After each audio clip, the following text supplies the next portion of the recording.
Okay दोस्तों, तो स्वागत है आप लोगों को प्रतिज्ञा जॉब एकेडमी चैनल पर। आज हम लोग थोड़ा सा प्राइम नंबर के बारे में समझेंगे कि प्राइम नंबर किसे कहते हैं। देखिए, प्राइम नंबर का मतलब होता है अभाज्य संख्या, या इसी को हम लोग बोलते हैं ऋण संख्या भी। और प्राइम नंबर उसको बोलते हैं which is divisible by one and itself, जो एक और स्वयं से वन एंड इटसेल्फ से डिविजिबल होता है, उसको हम लोग प्राइम नंबर कहते हैं।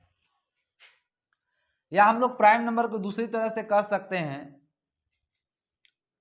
कि ओनली वन टू फैक्टर, जिसका मात्र दो गुणनखंड हो, जिसका मात्र दो गुणनखंड हो, वैसे नंबर को हम लोग प्राइम नंबर कहते हैं। मतलब जिसको काटने वाला मात्र दो संख्या होना चाहिए। एग्जाम्पल के लिए हम लोग अगर एक की बात करें तो एक अगर डिविजिबल है तो सिर्फ एक से, मतलब इसका फैक्टर कितना हुआ, तो एक का फैक्टर हुआ 1, इसलिए एक आपका प्राइम नंबर नहीं है। अगर हम बात करें दो का कि दो प्राइम नंबर है कि नहीं, तो दो जो है आपको 1 से भी डिविजिबल है और 2 से भी डिविजिबल है। मतलब दो में एक से भी भाग लगेगा और दो से भी भाग लगेगा। इसका फैक्टर कितना हो गया, इसका फैक्टर 2 होगा। तो जिसका दो फैक्टर होते हैं, जिसका सिर्फ दो फैक्टर होते हैं, उसी नंबर को हम लोग प्राइम नंबर कहते हैं। तो 2 आपका क्या है, प्राइम नंबर है। 3 प्राइम नंबर है तो यस है, क्योंकि 1 से डिविजिबल है और 3 से, मतलब इसका दो फैक्टर हो गया 1 और 3, तो 3 आपका प्राइम नंबर है।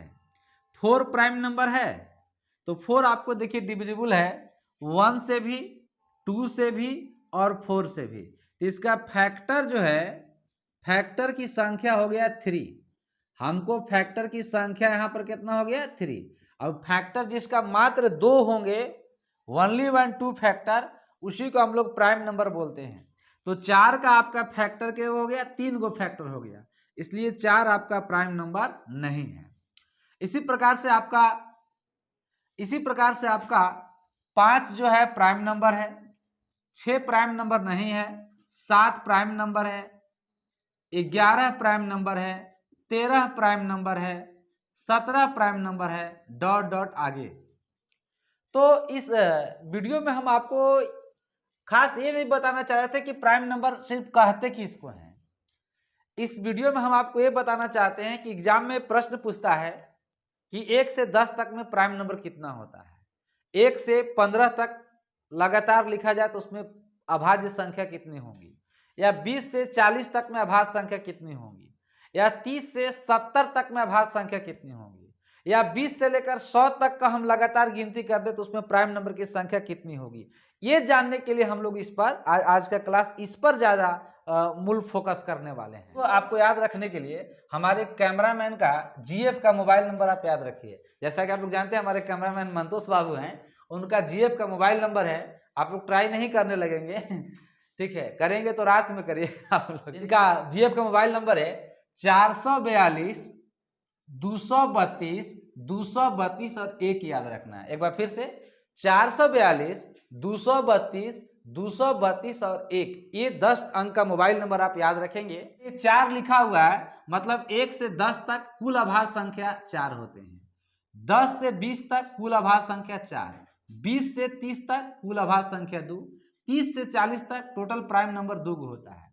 40 से 50 के बीच में प्राइम नंबर की संख्या 3, 50 से 60 के बीच में प्राइम नंबर की संख्या 2, और 60 से 70 के बीच में प्राइम नंबर की संख्या 2, 70 से 80 के बीच में प्राइम नंबर टोटल 3 गो होता है, 80 से 90 में प्राइम नंबर 2 गो होता है, और 90 से 100 के बीच में प्राइम नंबर 1 गो होता है। तो इस 10 अंक का मोबाइल नंबर को आप कंठस्थ कर ले। एक बार फिर से याद किसे रखना है, 442 232 232 और 1। इस पर देखिए हम लोग कुछ प्रश्न आते हैं जो विभिन्न एग्जाम में आए हुए हैं। प्रश्न कहता है कि 1 से 10 तक की गिनती में कुल अभाज्य संख्या कितना है। तो 1 से 10 तक की गिनती में कुल अभाज्य संख्या कितना होगा, मात्र 4। तो हम लोग एक लाइन में याद रखेंगे, 4 आंसर कर लेंगे। 1 से 40 तक की गिनती में कुल अभाज्य संख्या कितना होगा, तो 1 से 40 तक बोला है, मतलब यहां से यहां तक को हम लोग ऐड कर देंगे 1 से 40 तक। तो कुल आभाज्य संख्या कितना हो जाएगा 4, 4 8, 2 10 और 2 12, 40 तक बोला था। तो 1 से 40 तक की गिनती में कुल आभाज्य संख्या कितना होता है 12 होता है। अगर आपसे पूछे कि 1 से 100 तक की गिनती में कुल आभाज्य संख्या की संख्या क्या होगा, तो हम लोग सबको ऐड कर देंगे 4 4 8, 2 10, 2 12, 3 15, 2 17, 2 19, 3 22, 2 24 और 1 25। तो 1 से लेकर 100 तक में अगर कह देगा तो कुल आभाज्य संख्या कितना हो जाएंगे 25 हो जाएंगे। नेक्स्ट क्वेश्चन है 30 से 40 तक की लगातार गिनती में कुल आभाज्य संख्या क्या होगी। तो 30 से 40 में पूछा है आपको 30 से 40 तक, तो 30 से 40 तक में कुल आभाज्य संख्या कितना होंगे, उसकी संख्या हो जाएगी 2। नेक्स्ट है कि 40 से 90 तक की लगातार गिनती में 40 से 90 तक की लगातार गिनती में कुल आभाज्य संख्या कितनी होगी। 40 से पूछा है, तो 40 यहां से 40 से 90 तक, तो यहां से हम लोग ऐड कर लेंगे 3 2 5 2 7 3 10 और 2 12। तो 40 से 90 तक में 40 से 90 तक लगातार गिनती में कुल आभाज्य संख्या कितना हो जाएगी 12 हो जाएगा।